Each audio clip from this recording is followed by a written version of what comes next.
My boyfriend wanted an open relationship before marrying me, just to test if I was worth it.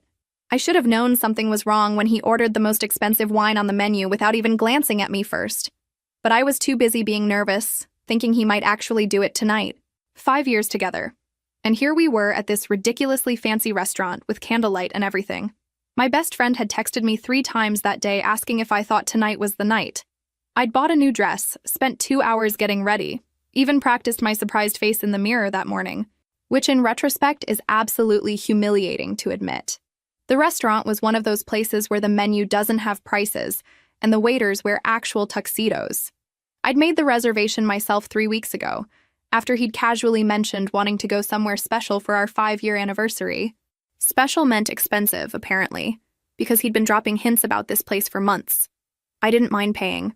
I never minded paying. That was part of the problem, though I didn't see it yet.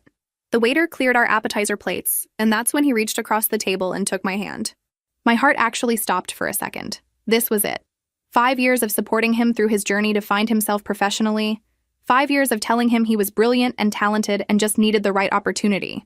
5 years of footing the bill for almost everything while he figured out his career path. But none of that mattered because he loved me, right? He was finally ready to commit. I remember thinking about the ring I'd seen him looking at online last month. I'd pretended not to notice when he quickly closed the browser tab, but I'd been so happy, so hopeful, so stupid. So I've been thinking, he started. And I could feel my face already forming that practiced smile. About us. About our future.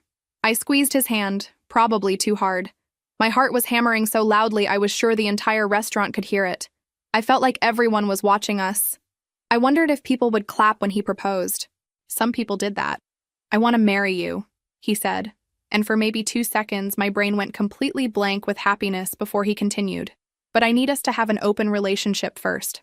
I'm sorry, what? The words didn't make sense. It was like he'd suddenly started speaking a different language. I heard them. I understood each individual word, but together they formed something my brain couldn't process. "I just think," he went on, apparently not noticing that I'd stopped breathing, that my hand had gone limp in his, that my entire world had just tilted sideways, that before I can fully commit to spending my life with just one person, I need to explore. You know? I need to experience other women. Figure out what's out there. Then I'll know for sure that you're the one. I should have asked him why, if he needed to be sure. He hadn't figured that out before now. Before 5 years? Before this dinner that I'd planned and paid for. Before making me hope. The waiter appeared with our entrees. I watched him set down my salmon like I was observing from outside my own body. The couple next to us had stopped pretending not to listen. "I've already thought this through," he continued, cutting into his steak that cost more than my weekly grocery budget. "We can set boundaries. Be respectful about it. But I really think this is what I need to be absolutely certain before we take that next step. Here's what I should have done. Thrown that expensive wine in his face, walked out, blocked his number, and never looked back. Here's what I actually did. I took a sip of water, set down my glass very carefully and said, 'Okay.' His fork froze halfway to his mouth. 'Okay? Yes. Open relationship. That sounds totally reasonable.' I watched him try to process this. He'd clearly expected tears, maybe a scene, definitely some begging. His entire face went through this fascinating journey of confusion, then relief, then something that might have been disappointment that I wasn't more upset. "You're sure?" he asked, almost suspicious now. "You're really okay with this?" "Absolutely," I lied, smiling so wide my face hurt. "If that's what you need, then that's what we'll do." What he didn't know, what he'd never bothered to notice in 5 entire years, was that I'd been keeping track of everything. Every dinner I'd paid for while he was between jobs. Every shopping trip where I'd casually handed over my card for his new wardrobe. Every vacation I'd funded while he was finding himself. I'd been doing it for so long that I'd actually started photographing receipts about 6 months earlier. Something my best friend had suggested when I confessed how much I'd been spending on him. She'd been warning me for months that something felt off about our dynamic, that I should keep records just in case. And here's the really messed up part.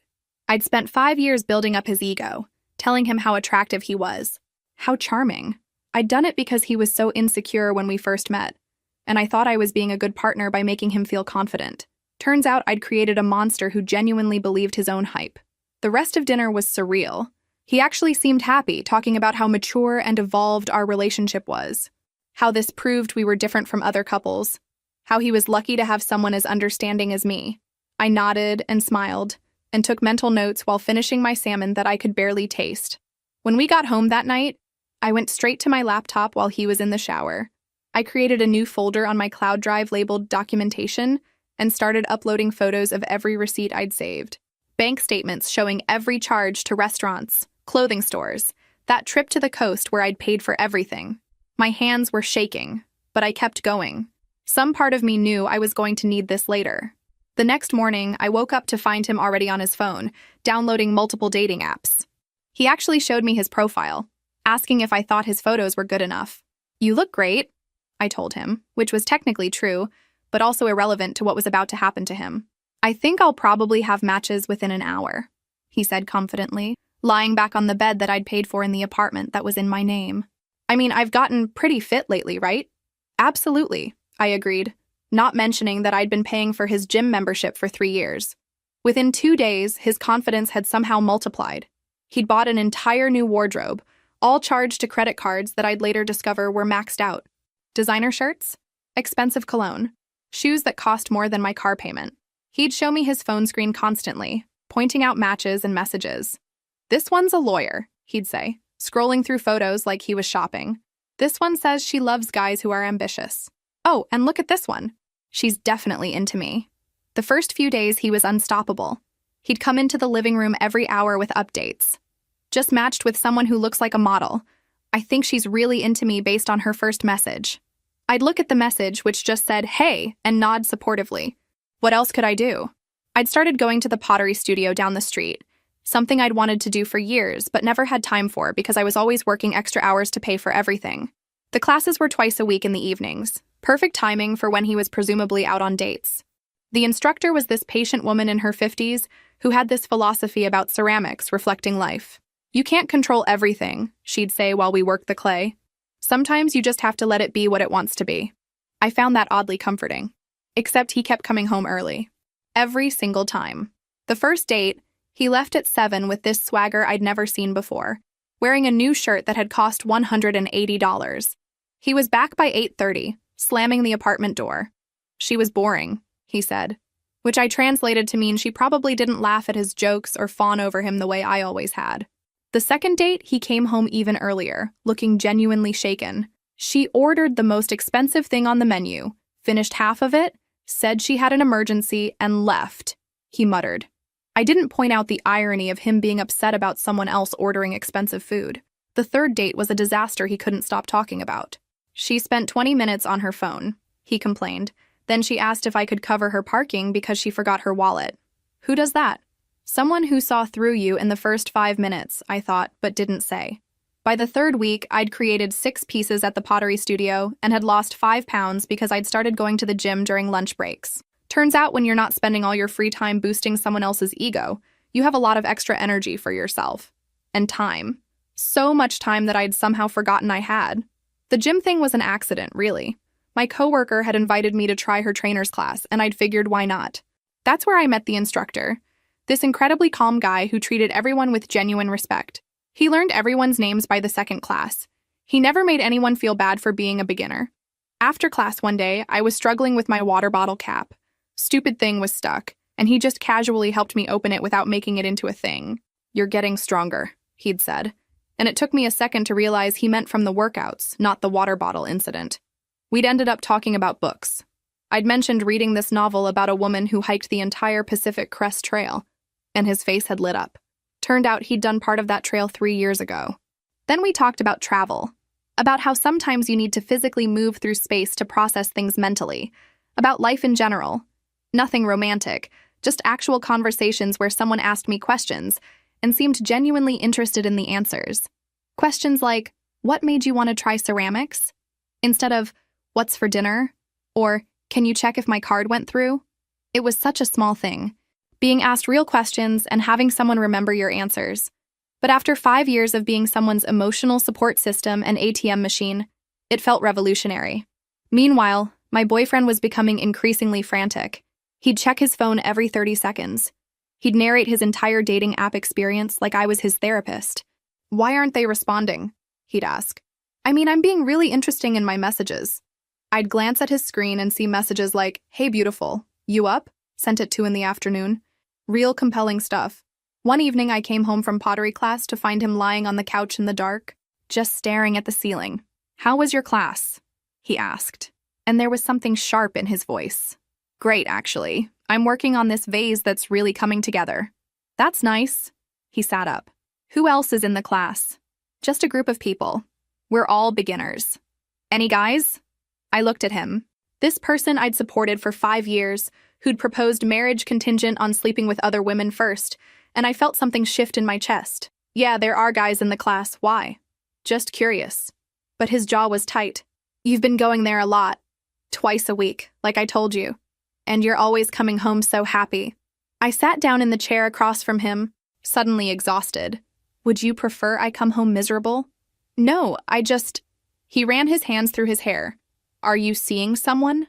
The audacity of this question, coming from someone who'd literally demanded an open relationship and had been on about a dozen dates in the past month, was so stunning that I actually laughed. "Are you serious right now?" "It's different," he said, which was apparently his answer. "I told you what I was doing. You're being secretive. I'm taking pottery classes and going to the gym. There's nothing secretive about it."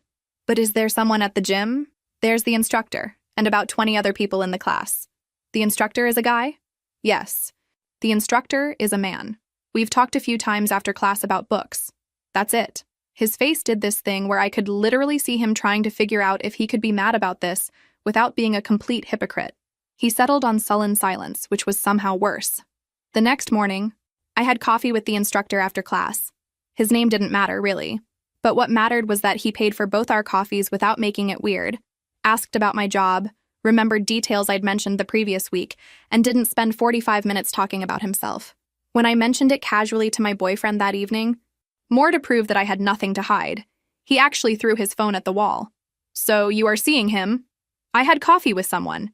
You've been on 30-something dates in the last month." "That's different. I told you I was going to do that. And I told you I was having coffee. What exactly is the problem here?" But of course he couldn't articulate it without revealing himself as the world's biggest hypocrite. So he just stormed off to the bedroom and slammed the door. I stood there in the living room, looking at his phone on the floor with a cracked screen, and started calculating in my head how much I'd spent on phone repairs for him over the years. 4 times, if I remembered correctly, probably close to $800 total. I picked up the phone to see if it still worked, and that's when I saw the messages. His screen was still unlocked, and there was a thread with someone named the Blonde One, because apparently he didn't even bother learning their actual names. Just categorized them like items in an inventory. The message was from her. "Listen, I'm just going to be honest with you. You spent the entire date talking about your ex. Your card got declined at the restaurant, you showed up 20 minutes late, and then you tried to get me to drive you home because you took a rideshare here and didn't have money for the return trip. I'm not interested. Please don't contact me again." My first thought was, his card got declined? He'd told me that date went well. He'd said she was nice but not his type. He'd never mentioned any of this. I should have put the phone down. I really should have. But I kept scrolling. There were so many similar messages. Different women, same patterns. It was like reading the same story over and over with slightly different character names. "You said you were a project manager, but you spent the whole time complaining about not having a job and how your girlfriend doesn't understand you. Why did you think it was okay to ask me to pay for your drinks after you ordered the most expensive cocktails on the menu? I'm not your therapist. Dude, I came here for a date, not to hear about your relationship problems for 2 hours. You arrived late, left early, and spent the entire time checking your phone. What was even the point?" Then I found the thread that made my blood stop. A woman he'd gone on 3 dates with. She'd sent him a long message explaining why she was ending things. But it was one specific paragraph that hit me. "I want to be clear about something. When we tried to be intimate, you kept having issues and then blamed it on stress from your controlling girlfriend. But the thing is, you spent 3 dates telling me how amazing and supportive she is, how she pays for everything, how she always builds you up. So which is it? Is she controlling or is she supporting you? Because from where I'm sitting, it sounds like you have a good thing and you're sabotaging it while blaming her for your own problems. I hope you figure that out before you lose her." I read it 3 times. This stranger had seen in 3 dates what I'd been blind to for 5 years. Each message was like a tiny mirror reflecting back the person I'd enabled him to become. This entitled, self-absorbed person who thought the world owed him something. And I'd helped create that. I'd spent 5 years telling him he was wonderful just the way he was, that he didn't need to change, that someone would see his potential eventually. I'd paid for everything so he never had to face the consequences of not being able to afford his lifestyle. I'd propped up his ego so thoroughly that he genuinely believed he deserved better than me. But these women, strangers who owed him nothing, had seen through him immediately. I put the phone down very carefully on the coffee table, like it might explode if I moved too quickly. Then I sat there for what might have been 5 minutes or an hour. I honestly couldn't tell. My brain was doing this thing where it kept trying to rewrite the past 5 years with this new information. Every moment I'd thought was loving support was actually enabling. Every time I'd paid for something to help him out was actually preventing him from growing up. Every compliment I'd given him to boost his confidence had just inflated an ego that was already dangerously overblown. I went to my best friend's apartment and showed her everything. Not just the messages, but the receipts, the bank statements, everything I'd been quietly documenting. She made us both tea, even though neither of us was really a tea person. It was just something to do with our hands while we went through it all on her laptop. Okay, she said, opening a new spreadsheet. Let's actually calculate this properly. You've been saying it's a lot, but let's see the real number. We started with rent. 18 months where I'd covered his half completely. Another year where I'd paid about 75% because he was getting back on his feet. $13,400, she said quietly, just in rent. Then we added the dinners, clothes, vacations, his car insurance when he said his policy lapsed, phone bills, the security deposit, the furniture.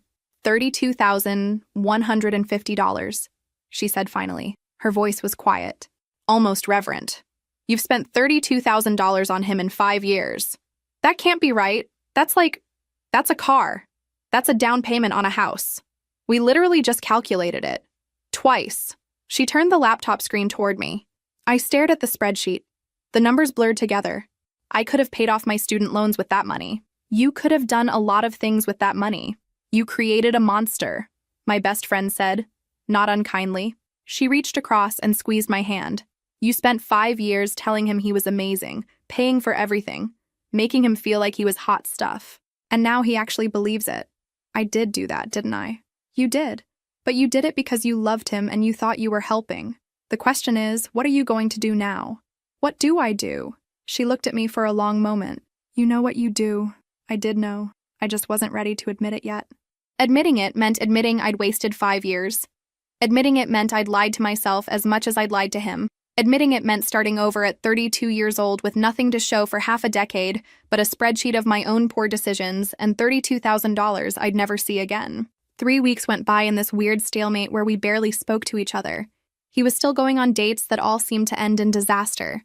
I was still going to pottery classes and the gym. The tension in the apartment was suffocating. Then one Saturday morning, I woke up to find him sitting at the kitchen table with this serious expression on his face. Not concerned about me serious. Concerned about him serious. The kind of face he made when he was about to ask me to cover another bill. We need to talk, he announced. Like he was the one who'd been wronged somehow. Like he was the victim in this entire situation. Okay. I poured myself coffee, taking my time. My hands were steady. That surprised me. I thought I'd be nervous, but I just felt tired. So incredibly tired. I've been thinking, and I've decided that I want to close the relationship again. I added cream to my coffee. Stirred it. Watched the white spiral into the black. You've decided. Yes. I think I've explored enough. I'm ready to commit to you exclusively now. He said it like he was granting me some incredible favor, like I should be grateful he was choosing me after test driving other options and finding them all wanting. We can go back to how things were before. How generous of you. Don't be like that, he said, and there was an edge to his voice that I'd never heard before. Or maybe I'd heard it many times, but had trained myself not to notice. I'm trying to fix this. I'm trying to make things right. We can go back to how things were before. Everything can be normal again. But that was the problem, wasn't it? Normal meant me paying for everything. Normal meant me building up his ego while mine crumbled. Normal meant me being grateful for breadcrumbs while he looked for a better meal. Before you demanded an open relationship at our anniversary dinner, I asked, sitting down across from him, that before? You agreed to it.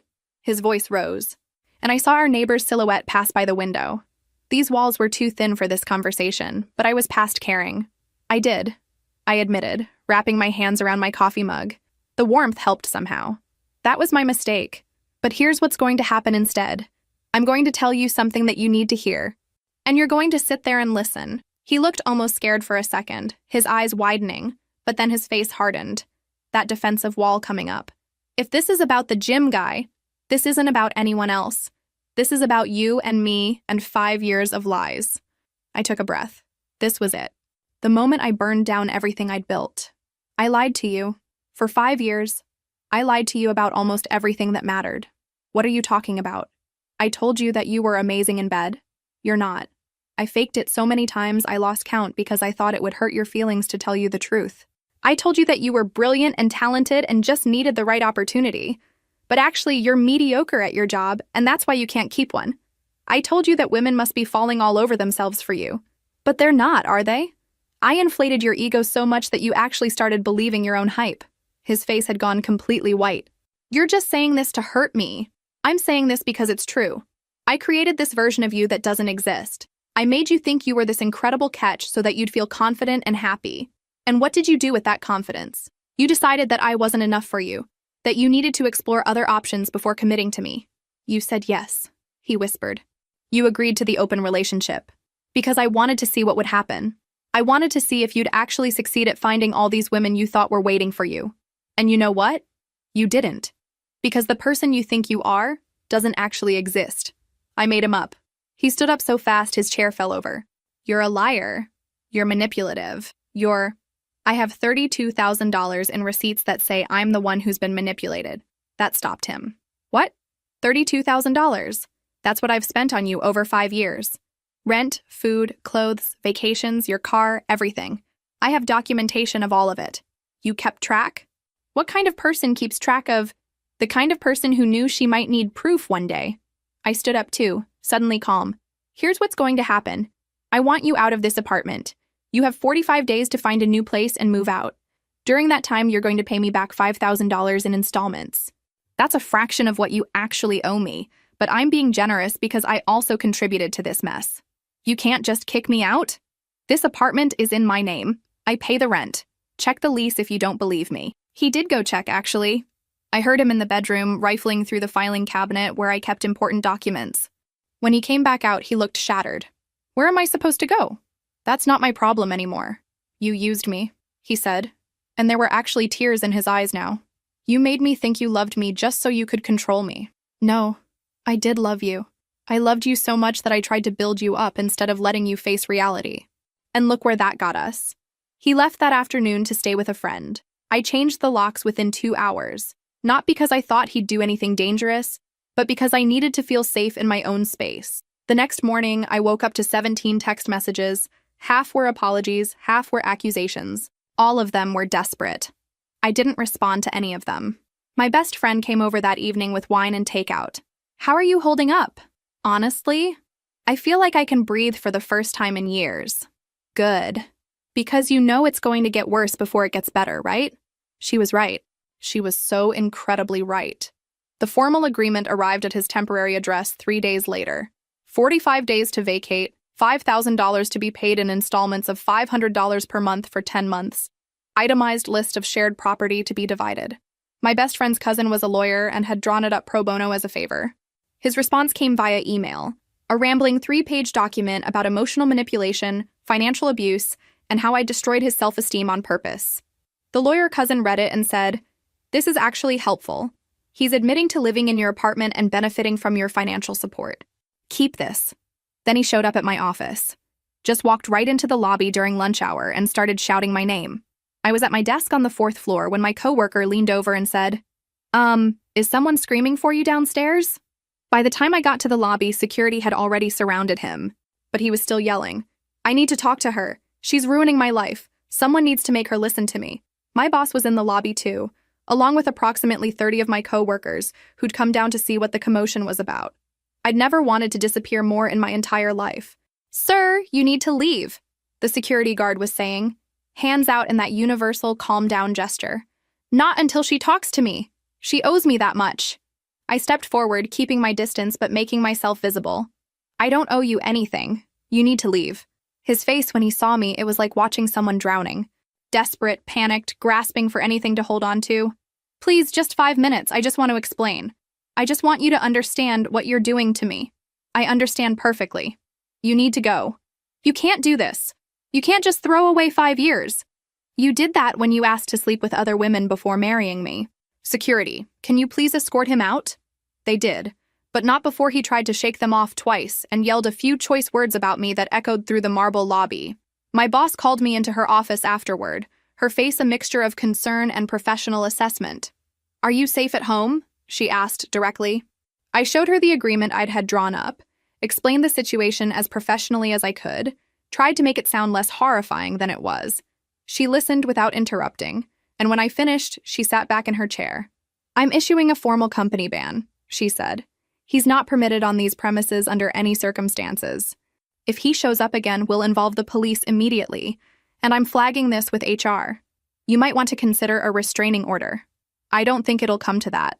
She looked at me with these knowing eyes like she'd seen this play out before. Famous last words. Please be careful. That night, I stayed at my best friend's apartment. At 2 a.m, her building's intercom started buzzing. Every single unit, one after another.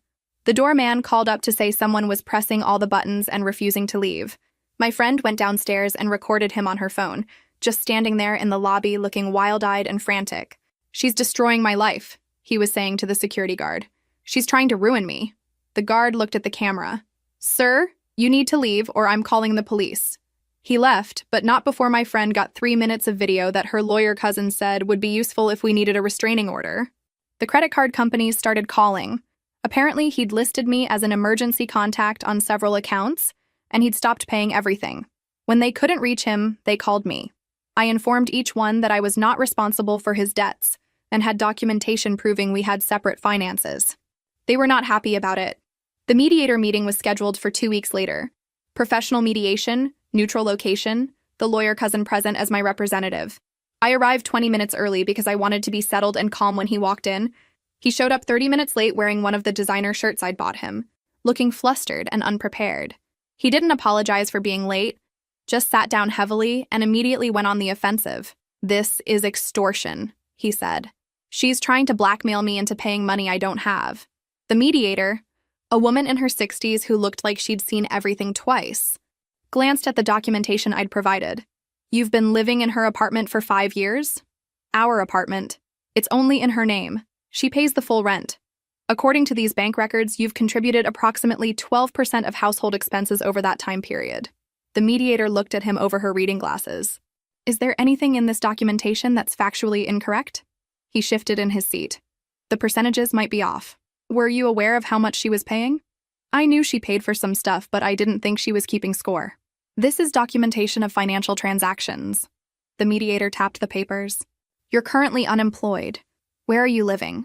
With my parents, I said quietly when he didn't answer. The mediator made a note. Ms. Iris is requesting $5,000 in reimbursement, to be paid over 20 months at $250 per month. Based on the documentation, she could pursue you for the full $32,000 in small claims court. This offer represents approximately 15% of what you actually owe. Do you understand that? He was quiet for a long moment. I can't afford $250 a month. Sir, I've been doing this for 18 years. What I'm seeing here is one person who financially supported another for 5 years, and that person now being upset about being asked to repay a small fraction of that support. You're taking her side. I'm looking at documentation. Bank statements don't take sides. She turned to me. Are you willing to accept installments with consequences for missed payments? Yes. If he misses 2 consecutive payments, the full remaining balance becomes due immediately. His hands were shaking when he signed. I watched him form each letter of his name and felt absolutely nothing. 5 months later, I stood in my apartment and barely recognized it. I'd repainted every wall, donated or sold everything that reminded me of him, bought new furniture with my own money, stuff that I actually liked instead of compromising on his taste. The pottery pieces from my classes were displayed on floating shelves I'd installed myself. The promotion had come through 2 months earlier, the one I'd been passed over for 3 times while I was with him. 60% salary increase, leadership role, my own team. My boss had told me she'd always thought I had potential, but that I'd seemed distracted the past few years. You've really come into your own lately, she'd said. The payments from him arrived exactly on time every month. $500, like clockwork.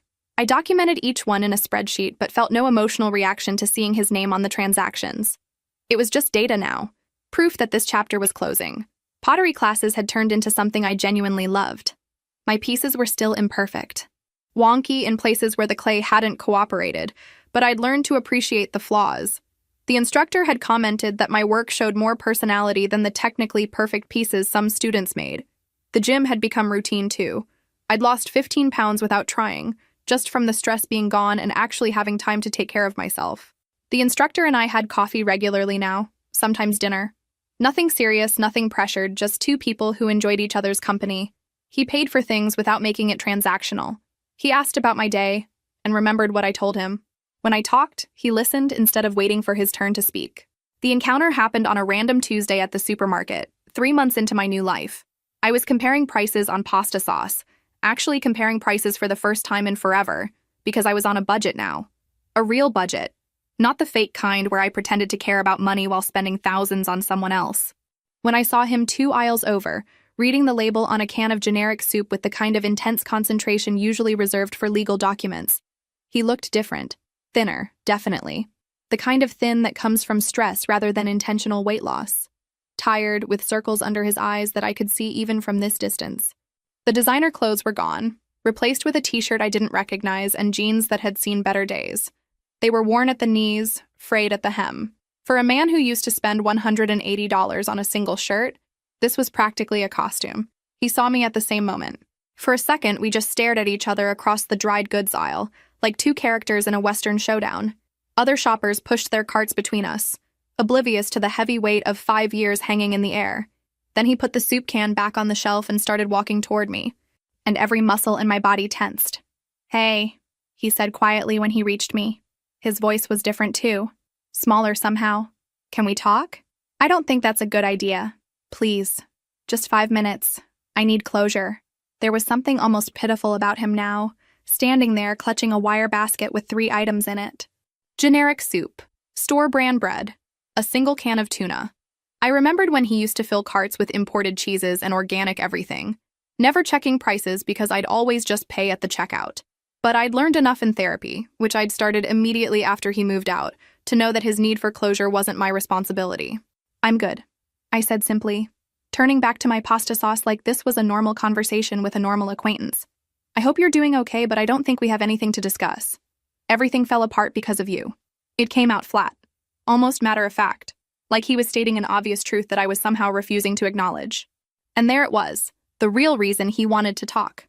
Not closure. Blame. "I need to go," I said, starting to push my cart past him. "Wait, please." He grabbed my arm and I yanked it away so fast that my cart rolled into a display of canned tomatoes. "Don't touch me." "I'm sorry, I didn't mean..."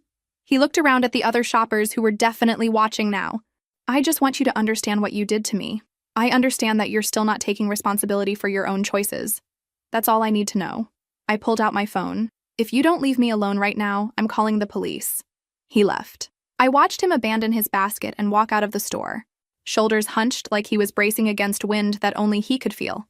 At home that night, my phone rang with an unknown number. I almost didn't answer, but something made me pick up. "Hello? Hi, this is his mother. I hope you don't mind me calling." I minded very much, actually, but I was too surprised to say so. "He's living with us again," she continued. "He lost his job about a month ago. He's not doing well, and all he talks about is you and how everything went wrong. I think he wants to try to work things out." "That's not going to happen." "I understand, I do. But maybe if you could just see him one more time, let him explain." "No, please. As a mother, I'm asking you to. With all due respect, your son is a grown man who made his own choices. I spent 5 years supporting him financially and emotionally. And when that wasn't enough for him, he demanded an open relationship before he'd consider marrying me. I didn't destroy anything. He did." There was a long pause. "He told me you agreed to the open relationship." I did agree, because I wanted to see what would happen. And what happened was exactly what I suspected would happen. "I see." Another pause. "He never told me about the financial part, about how much you'd paid for." I'm sure he didn't. "I'm sorry for calling. I just thought maybe I could fix this for him, but I can see now that there's nothing to fix." She sounded tired. "For what it's worth, I think he knows he messed up. He's just too proud to admit it." After she hung up, I sat on my couch in my redecorated apartment with my pottery pieces catching the evening light and realized I didn't feel guilty at all. Maybe that made me cold. Maybe it made me self-protective. Either way, it felt like progress. 7 months after that anniversary dinner, I was setting up for a small dinner party when the doorbell started ringing. Not just ringing, leaning on it. The sound drilling into my skull like someone was testing my patience on purpose. I looked at my best friend, who was helping me arrange cheese on a board we'd spent 20 minutes making look Pinterest perfect, and she immediately pulled out her phone. "Don't open it until I'm ready to record," she said, her face dead serious. Through the peephole, I could see him. He was holding flowers, wilted carnations that looked like they'd been sitting in a gas station cooler for a week, and swaying slightly on his feet. Drunk. Very, unmistakably drunk. His shirt was buttoned wrong, I noticed, and he'd cut his hair himself, badly, with chunks uneven around his ears. "I know you're in there," he shouted, loud enough that I heard one of my neighbor's doors open down the hall. "We need to talk. You can't just ignore me forever." "I'm calling the police," I called through the door, pulling out my phone with shaking hands. "You need to leave right now." "I just need 5 minutes. Just let me explain everything. I can fix this." I opened my phone and dialed. The 911 operator answered immediately, her voice calm and professional, and I said very clearly, "My ex-boyfriend is at my door, intoxicated and refusing to leave. I need an officer here, please." I gave her my address, spelled out my apartment number twice. "No one wanted me!" he was shouting now, and I could hear him crying, this ugly, gasping sound that might have broken my heart 6 months ago. "Every single woman I met, they all said no. Do you know how that feels? Do you know what that's like? This is all your fault." My best friend was filming from the window now while 2 other friends huddled in the kitchen, wide-eyed and silent. One of them whispered, "Is he going to break down the door?" This was not how I'd envisioned my dinner party going. I'd made lasagna. I'd bought good wine. I'd cleaned for 3 hours. You took everything from me. My confidence, my family, my job, everything, all because I made one mistake. One mistake, and you turned everyone against me. "Sir," I heard a voice say, and I looked out the peephole again to see my neighbor, the older man from apartment C who'd always been kind to me. He was standing in his doorway in slippers and a cardigan. "You need to leave this young lady alone. This is between me and her. This is none of your business. The police are on their way. If I were you, I'd leave before they arrive. Public intoxication is a crime, you know." But he didn't leave. Of course he didn't leave. He just kept ringing the doorbell and pounding on the door and shouting about how I'd manipulated him, used him, destroyed him, how I'd turned his family against him, how his mother wouldn't even talk to him anymore because of what I'd said, how I'd stolen 5 years of his life and given him nothing but lies in return. When the police arrived 6 minutes later, I timed it, he started crying even harder and saying he just wanted to talk to me like adults. The officers separated him from my door, took statements from me and my neighbor, and issued him a formal warning. If he came back, they said, I could get a restraining order with no problem. They walked him to his car, parked illegally in a fire lane, naturally, and watched him call a rideshare before letting him leave. After they left, I closed my door, locked it, engaged the chain, and just stood there breathing for a full minute. My friends were silent, waiting to see how I'd react. Would I cry? Would I be angry? Would I feel guilty?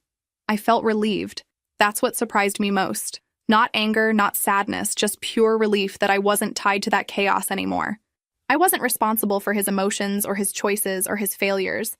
I was just responsible for me. "Are you okay?" my best friend asked. "Yeah," I said, and I meant it. "Let's eat." We had our dinner party. We drank wine. We laughed. And for the first time in what felt like forever, I didn't spend any mental energy worrying about someone else's feelings. The 9th payment was 3 weeks late when the email arrived. It was long, rambling, full of justifications and excuses, but the core message was clear. He wanted to meet in person to renegotiate the agreement because he couldn't afford the payments anymore. I showed the email to the lawyer cousin, who snorted and took a sip of her coffee. "He means he wants you to forgive the debt. Classic manipulation tactic, don't fall for it." "I won't. But maybe meeting him one more time isn't the worst idea. Get it over with. Make it clear this is the end. Draw that line in permanent marker. Just do it somewhere public with witnesses." So I agreed to meet at a coffee shop downtown. Neutral territory, lots of witnesses. I brought my best friend as backup, made her sit at a nearby table where she could intervene if needed, but far enough that he might not notice her immediately. I arrived 15 minutes early and ordered a coffee I probably wouldn't drink just to have something to do with my hands. The barista was playing indie music too loudly, and the whole place smelled like burnt espresso. He walked in looking like a different person. He'd lost at least 20 pounds, not in a healthy way. Gaunt, not fit, hollow-cheeked. The expensive clothes were long gone. He was wearing cheap sneakers and a hoodie I'd never seen before, gray and shapeless. But it was his eyes that really got me. This hollow look like something vital had been scooped out of him, and nothing had filled the space it left behind. He sat down across from me without ordering anything, without even asking if I wanted anything, and folded his hands on the table. They were shaking slightly. "Thanks for meeting me. You said you wanted to renegotiate." "Right. So, I've been struggling. Really struggling. I lost my job 3 weeks ago. I'm living with my parents in their basement. They charge me rent now, can you believe that? My own parents. And I just can't afford the $250 a month anymore on top of everything else. I was hoping we could work something out. Maybe reduce it to 100, or extend the timeline even more." "You signed an agreement." "I know, but that was before everything fell apart, before I lost everything. You don't understand what it's been like for me. You're doing fine. You got that promotion. You have your apartment, your life. I have nothing. Nothing." His voice cracked on the last word. I took a sip of my lukewarm coffee and waited. I'd learned in therapy that silence was a powerful tool, that I didn't need to fill every gap in conversation with comfort or explanation. Sometimes the kindest thing you can do is let someone sit with their own discomfort. "Everyone left me," he continued, his voice rising slightly. "My friends don't want to hear about it anymore. My parents are disappointed in me. My mom actually said I threw away the best thing that ever happened to me. Can you believe that? My own mother taking your side. Women won't even match with me on apps now. Do you know how humiliating that is? I imagine it's difficult." "Difficult?" He let out this bitter laugh. "It's destroying me. Every day I wake up and realize that everything I thought I had, everything I thought I was, it was all a lie. And you did that. You made me believe something that wasn't true. It's your fault." And there it was, the real reason for this meeting. "You lied to me for 5 years. You built me up just to tear me down. You made me think I was someone I wasn't. And then you showed me the truth in the cruelest way possible. You wanted me to fail. You wanted to humiliate me." I set down my coffee cup carefully. "You asked me to marry you contingent on you sleeping with other women first. You thought you deserved better than me. Those were your choices, not mine. Because you made me think I could. You made me believe I was special. You told me I was smart and talented and good-looking, and then you ripped it all away." "I did. That's true. And that was wrong of me. I should have been honest from the beginning instead of protecting your ego." I leaned forward slightly. "But what happened after that? That's all on you. You could have taken my honesty as a wake-up call to work on yourself. Instead, you've spent months blaming me for your own failures. You manipulated me financially. I supported you financially. I paid for things because I thought I was being a good partner. Yes, I should have stopped doing that years ago. But you were perfectly happy to let me pay for everything as long as you benefited from it. You turned my family against me. I've had one conversation with your mother where she called me asking if I'd take you back. I told her no. That's it." He was spiraling now. I could see it, his arguments getting more desperate and less coherent. "You stole my potential. I could have been successful if you hadn't made me dependent on you. If you hadn't made me think I was better than I am. You had 5 years of me paying your rent and hyping you up. If you were going to be successful, that would have been the perfect time to prove it. I want you to forgive the debt. I want you to admit that you manipulated me. I want you to take responsibility for what you did to my life. No." "What?" "No to all of it. The debt stands. You have 48 hours to send the payment. Or I'll file in small claims court for the entire amount you owe me, not just the agreed-upon $5,000. You can't be serious. I have never been more serious in my life.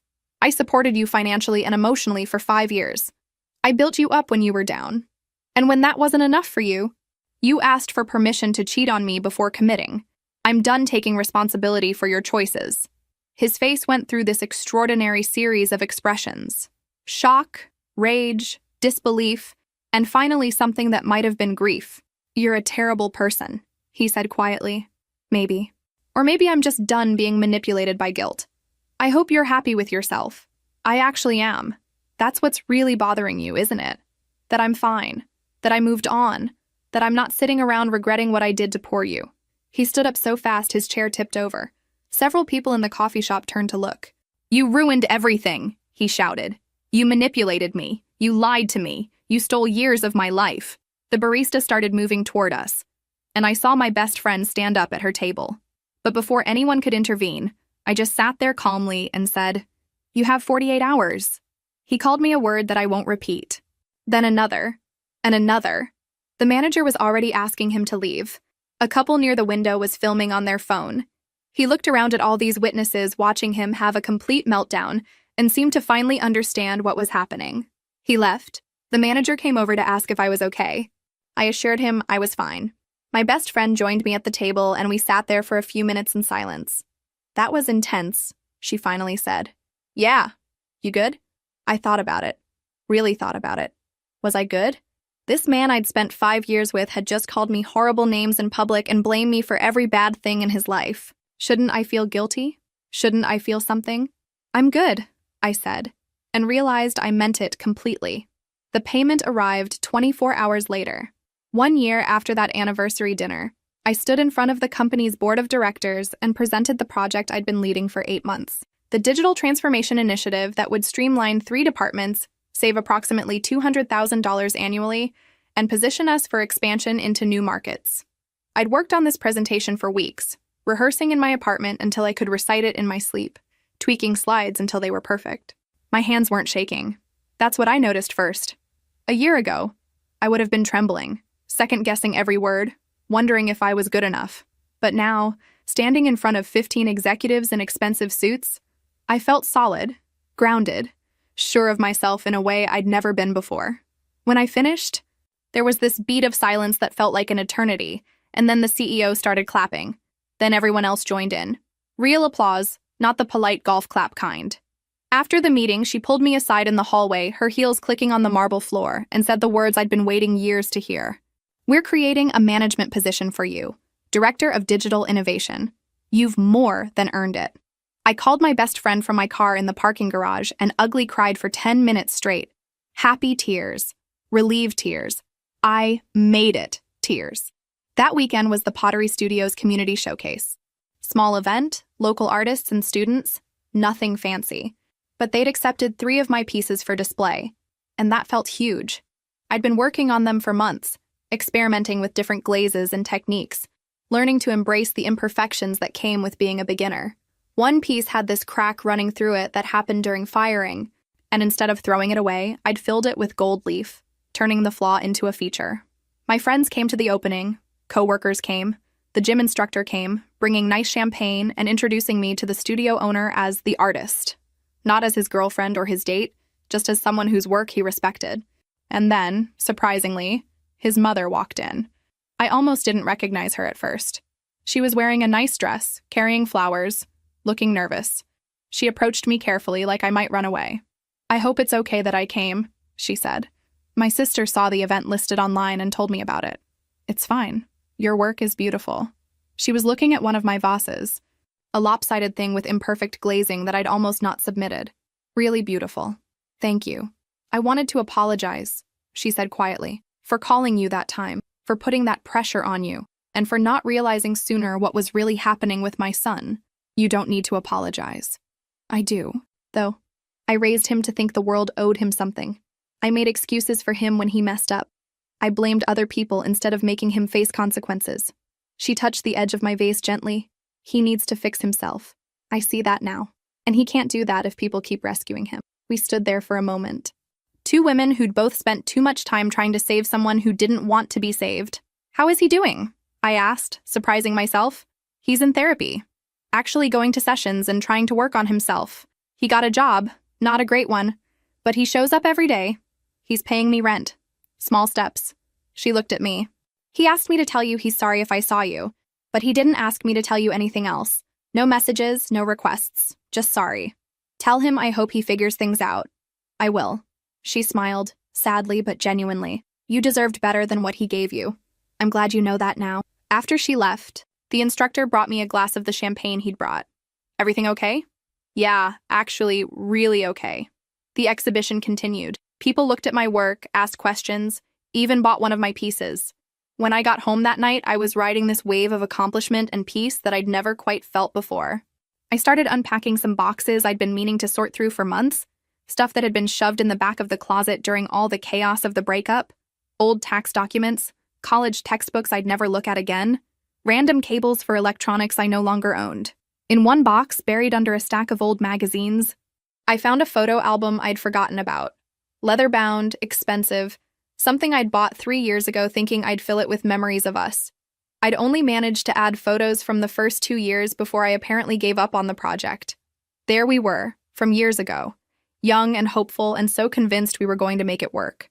There was one from our first apartment, both of us holding champagne glasses and grinning at the camera. Another from a beach trip where we'd buried each other in sand. One from a concert where we were both sweaty and exhausted and happy. I looked at the girl in those photos. The one who thought love meant sacrificing everything. Who thought supporting someone meant lying to them about reality. Who thought making herself smaller would somehow make him bigger. She was smiling in every photo, but I could see it now. The way her smile never quite reached her eyes. The way she was always leaning toward him while he looked at the camera. The way she held herself like she was trying not to take up too much space. For a long time, I'd felt guilty about that girl.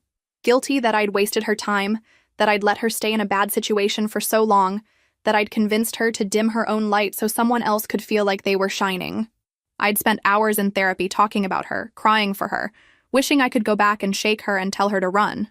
But looking at those photos now, all I felt was compassion. She'd done the best she could with what she knew at the time. She'd loved someone imperfectly, because nobody had ever taught her what healthy love looked like. She'd made mistakes, yes, but she'd also eventually found the courage to stop making them. And when she finally learned better, she'd done better. I closed the album and put it back in the box, not to hide it or forget about it, but just because I didn't need to look at it anymore. The story it told wasn't my story anymore. I was writing something new now, something where I was the main character instead of the supporting role in someone else's narrative. My phone buzzed on the counter. The group chat with my friends, making plans for dinner next week. The gym instructor sending a funny article about pottery fails he thought I'd appreciate. My boss following up on something from the presentation with 3 fire emojis and "you killed it." All these people who saw me for who I actually was, not who I was pretending to be. I pulled out my laptop and started looking at real estate listings. The apartment had been fine for recovering and rebuilding, but I was ready for something that was entirely mine. Something I chose without compromise, that reflected who I was now, not who I'd been. I wanted a place with good light for my pottery. Maybe a small balcony where I could have morning coffee. A space that felt like me, just me. Nobody else's energy lingering in the corners. The gym instructor and I were taking things slow. Really slow. For the first time in my life, I wasn't rushing into anything or trying to prove something. We had dinner sometimes, talked about real things, and there was no pressure to define what we were. It felt healthy, natural. Like building something on an actual foundation instead of quicksand. A year ago, I'd sat across from someone who told me I wasn't enough for him, unless he could sample other options first. I'd said yes because I wanted to see what would happen, because some part of me already knew what would happen, and what happened was that I learned exactly how much I was worth. Turns out it was a lot more than $32,000 in 5 years of my life. Turns out I'd always been enough. I just needed to believe it myself. The apartment search could wait until tomorrow. Tonight, I just sat there on my balcony, watched the city, and felt genuinely happy. Not the fake kind I'd performed for 5 years. Just real simple contentment, and that was everything.